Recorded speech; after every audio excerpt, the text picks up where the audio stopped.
A lot of people participated in this demonstration, especially in preparing the placards, in distributing the leaflets, and writing various type of slogans. One of these participants, which I appreciate, is Mrs. Svetlana.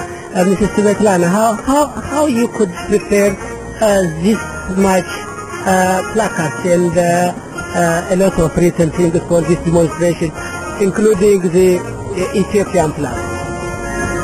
Yes, it's not my first time to participate in this demonstration, and we did it with my brother, who is now at present in London. Very good, thank you very much.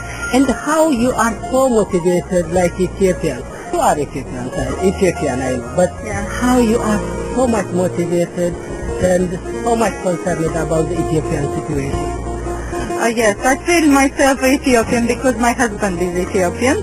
I lived in Ethiopia 26 years, and my son still in Ethiopia, and I was deported from Ethiopia by present government 5 times and detained for 3 years almost. That is why I am devoted that this government is brutal government, and this government is dictating what to do, and they are so much corrupted. They took the law into their hands. But I feel that people outside, especially in the West, including the UK, people do not really understand what's going on in Ethiopia.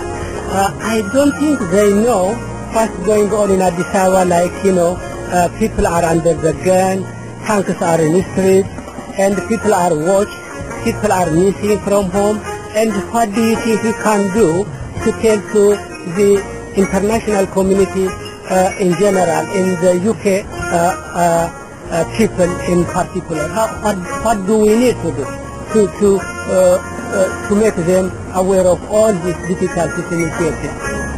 I love this question. This question is very good because it concerns international community, not only, but also it concerns American government and British government.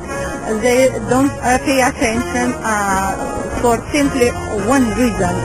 It's because Ethiopia had not been among all African countries colonized by one of them.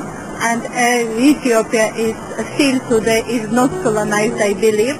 But this is the one reason. And second reason, we must more come to the streets of London and come to the streets and the cities of America and bring to the attention American President Bush and British Prime Minister Tony Blair. This is a humanitarian issue. This is not an issue which we consider it in other way.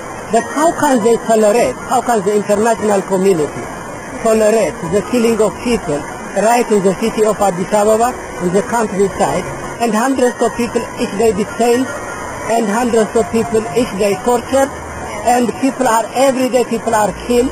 How can they tolerate this one? What is the reason? How do not they know about the situation, or they just want to keep quiet? Yes, one reason that because Meles wants to remain in power, he does what the American government wants from him, giving away resources, Ethiopian resources. The same thing with Ethiopian, with British government, that whatever they want, he does. That is why they don't want to listen or to consider the facts of violations and imprisonment and etc. Another question that also there are a lot of role played by the Meles Zenawi, who is a purely liar. He is evil, and all the facts which, for example, there was a CNN taken interview from him, and he was just denying that he killed people, he was denying that he imprisoned students, and he denied all the facts that there is no any violation. In fact, he's the one who gives the order to the police to imprison the student, the Addis Ababa student, and he is the one who was denied that the student was not imprisoned by his order. He is not aware about it.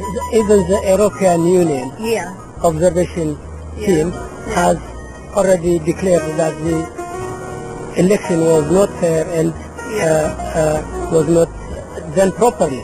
And they have also indicated human rights violations. I can't say they don't know about the situation. And the human rights violation in Ethiopia, the killings in Ethiopia, the detention, and so on and so forth. So the first thing is we have to know really in humanitarian aspect what we can do further to expose this reality to the other world, so that they will collaborate in humanitarian issues. We are not going to talk about, say for example, about interests, but here the very issue is humanitarian issue. People are being killed, people are imprisoned. The people of Addis Ababa, about 3 to 4 million people are under arrest at this time. But I haven't seen anyone who reported about this reality. This is a humanitarian issue. The one sign that Meles is panicking, he has no backing, and there is also, I think,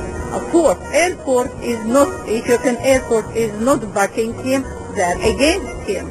If ground force, one battalion will go out, and the nation will go out against Meles. I am promising it will happen if Meles will not go out peacefully from his power. Thank you very much. So we very much thank Mrs. Svetlana for her contribution for this wonderful demonstration in London. Thank you very much indeed. Thanks.